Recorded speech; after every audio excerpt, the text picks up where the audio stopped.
Hi every one, എല്ലാവരും സുഖമായിരിക്കുന്നോ? ജോലി തിരക്കൊക്കെ ആയിരിക്കും അല്ലേ? എപ്പോഴെങ്കിലും ചിന്തിച്ചിട്ടുണ്ടോ നിങ്ങൾക്കൊരു സർക്കാർ ഉദ്യോഗം കിട്ടിയായിരുന്നെങ്കിൽ എന്ന്? അത് തരുന്ന ഒരു ഫൈനാൻഷ്യൽ സ്റ്റെബിലിറ്റി, അത് തരുന്ന ഒരു കോൺഫിഡൻസ്, ഒരു റെസ്പെക്റ്റ്, അതൊക്കെ നിങ്ങൾക്കും വേണ്ടേ?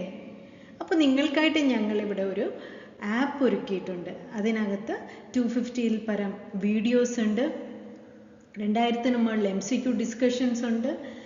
ഇതിൻ്റെയൊക്കെ PDF നോട്ട്സ് അവൈലബിൾ ആണ്.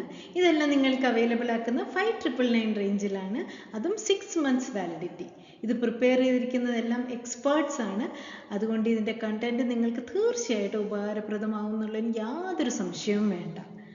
അപ്പോൾ doctor Manjula here, academic coordinator for Manjula's nurses learning academy. അപ്പോൾ നമ്മൾക്ക് ഇന്നൊരു ക്വസ്റ്റ്യൻ ഡിസ്കസ് ചെയ്താലോ?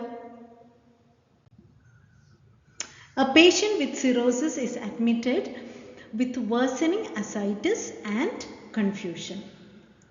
Lab values show elevated ammonia levels and hypoalbuminemia and prolonged prothrombin time. Which of the following interventions should the nurse prioritize? Administer lactulose as prescribed, encourage a high protein diet to promote healing, prepare the patient for paracentesis, restrict fluid intake to manage ascites. എന്താണ് ഉത്തരം? നോക്കൂ, lab values just ഒന്ന് നോക്കിക്കേ, elevated ammonia levels ആണ്. അപ്പോൾ തന്നെ നമുക്ക് click ആവണം, ഓ ദിസ് പേഷ്യൻ. അതുപോലെ തന്നെ കൺഫ്യൂഷനും ഉണ്ട്. അപ്പോൾ this patient is having encephalopathy എന്ന് അപ്പോൾ തന്നെ നമുക്ക് ക്ലിക്ക് ആവണം.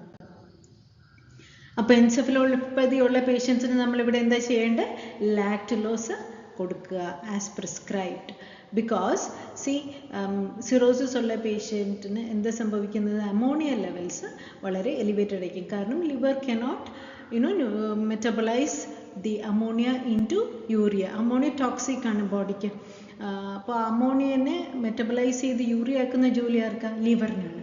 അപ്പോൾ ആ ലിവറിൻ്റെ ഫങ്ഷനിങ് ഡിക്രീസ് ചെയ്തിരിക്കുമ്പോൾ അമോണിയനെ ന്യൂട്രലൈസ് ചെയ്ത് യൂറിയ ആക്കാൻ, മെറ്റബലൈസ് ചെയ്ത് യൂറിയ ആക്കാൻ സാധിക്കുന്നില്ല. അപ്പോൾ അമോണിയയുടെ ലെവൽസ് ശരീരത്തിൽ കൂടുന്നു. അപ്പോൾ അത് എൻസെഫലോപ്പതി എന്ന് പറയുന്ന ഒരു കണ്ടീഷനിലേക്ക് നയിക്കുന്നു. അതുകൊണ്ടാണ് പേഷ്യൻറ്റിന് കൺഫ്യൂഷൻ ഉണ്ടാകുന്നത്. ഇപ്പോൾ നമ്മളിവിടെ ലാക്ടുലോസ് കൊടുക്കുമ്പോൾ എന്ത് സംഭവിക്കുന്നു? ലാക്ടുലോസ് ആക്ച്വലി ഒരു ലാക്സേറ്റീവാണ്. അത് നമ്മുടെ ശരീരത്തിൽ അമോണിയ ലെവൽസിന് reduce ചെയ്യുന്നു by promoting its excretion through the stools. അപ്പോൾ സ്റ്റൂൾസിൽ കൂടെ അമോണിയനെ അത് വെളിയിലേക്ക് കളയുകയും ശരീരത്തിലുള്ള അമോണിയയുടെ ലെവൽസിനെ കുറയ്ക്കുകയും ചെയ്യുന്നു ലാക്ടുലോസ്. അപ്പോൾ that is very important to prevent encephalopathy in patients and further neurological deterioration. പിടികിട്ടിയോ? So for more such videos, stay tuned to our channel.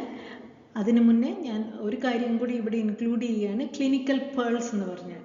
അതെന്ന് വെച്ചാൽ ഞാനിപ്പോൾ ഡിസ്കസ് ചെയ്ത കണ്ടീഷൻ്റെ കുറച്ചും കൂടി ഡീറ്റെയിൽഡ് ആയിട്ടുള്ള ഒരു ബ്രീഫ് ഇൻട്രൊഡക്ഷനാണ്. അപ്പോൾ ഹെപ്പാറ്റിക് എൻസെഫലോപ്പതി എന്ന് പറഞ്ഞാൽ അവിടെ ഞാനിപ്പോൾ ഓൾറെഡി പറഞ്ഞു, അവിടെ നമ്മൾ എന്ത് റെക്കഗ്നൈസ് ചെയ്യണം, അതിൻ്റെ ക്ലിനിക്കൽ സയൻസ് ആണ് ഇവിടെ പറയുന്നത്. കൺഫ്യൂഷൻ ഉണ്ടാവും. പിന്നെ ആസ്റ്ററിക്സിസ് എന്ന് പറഞ്ഞാൽ എന്താണ്? Flapping tremor. ചില കൈ ഇങ്ങനെ പിടിച്ചു കഴിഞ്ഞാൽ അതിങ്ങനെ വിറച്ചുകൊണ്ടിരിക്കുന്നു. അതാണ് ഹാൻഡ് ഫ്ലാപ്പിംഗ് ട്രെമർ എന്ന് പറയുന്നത്. And also elevated ammonia can be seen. പിന്നെ ഇവിടെ പേഷ്യൻറ്റിന് അസൈറ്റീസ് ഉണ്ടെന്ന് പറഞ്ഞു. അസൈറ്റീസ് എങ്ങനെ നമുക്ക് മാനേജ് ചെയ്യാം? By giving diuretics or also doing paracentesis. Then nutritional support is also very important. നമ്മുടെ ഈ ആക്റ്റീവ് ഫേസ്, എൻസെഫലോപ്പതി ഉള്ള ഫേസിൽ ammonia, protein should be like, you should restrict protein because you don't want too much of ammonia to be formed. പക്ഷേ once that is stabilized, then adequate nutrition is very much essential to promote healing. So yes, that's about hepatic encephalopathy. So for more such videos, stay tuned to our channel. Please do subscribe, like, share and comment. Thank you very much.